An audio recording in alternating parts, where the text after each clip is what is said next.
भूल गई है किसी को कल रात क्या हुआ था? चंद सेकंड के जलजलों के झटके और जिंदगी के सारे प्लान कैंसिल हो गए। जो जो कुछ सोच रखा था वो सब खत्म। 1 मिनट लगी, खत्म हो गया।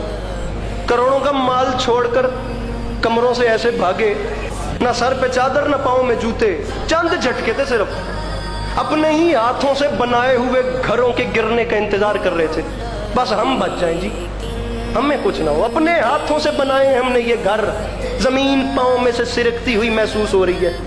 खुदारा मैं इतनी बड़ी बारगाह में आपके सामने हाथ बांध के कह रहा हूँ, डरो उस वक्त से जब पहाड़ रेजा रेजा होकर रुई की तरह उड़ जाएंगे। मेरे मौला अली अलैहिस्सलातु वस्सलाम खुद फरमाते हैं, ये चंद सेकंड के झटके, ये चंद सेकंड का जलजला,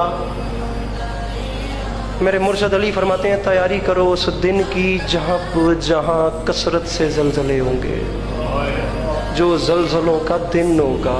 यहाँ 7.7 डिग्री का जलजला आया है और अली फरमाते हैं वो जलजला इतना खतरनाक होगा कि बच्चे बूढ़े हो जाएंगे, जमीन अपने खजाने बाहर उगल देगी, अमाल नामे खुल के लोगों के सामने रख दिए जाएंगे। चंद लम्हे का जलजला और ऐसे सहम के बैठ गए जैसे हमसे बड़ा कोई कमजोरी नहीं है। तुम ही नहीं थे जो इसी जमीन पे अकड़ अकड़ के चलते थे। बाखुदा तफसीर नूर में लिखा हुआ है, ये जमीन कांपी तो आप डर गए। तफसीर नूर के जुमले हैं, खुदा की कसम। मेरे मुर्शद अली फरमाते हैं, इंसान कुछ गुनाह ऐसे भी करता है जिससे अर्श कांप जाता है। इसके खौफ खुदा न खाने पर अर्श कांपता है। कैसे कैसे गुनाह। शहीद मोहसिन नकवी के मुझे 2 मिसरे याद आ गए, मैं इसी से मसाइब शुरू कर रहा हूँ। फरमा गए थे, सुना है जलजले आते हैं अर्श पर मोहसिन के बेगुनाह लहू जब सिना पे बोलता है।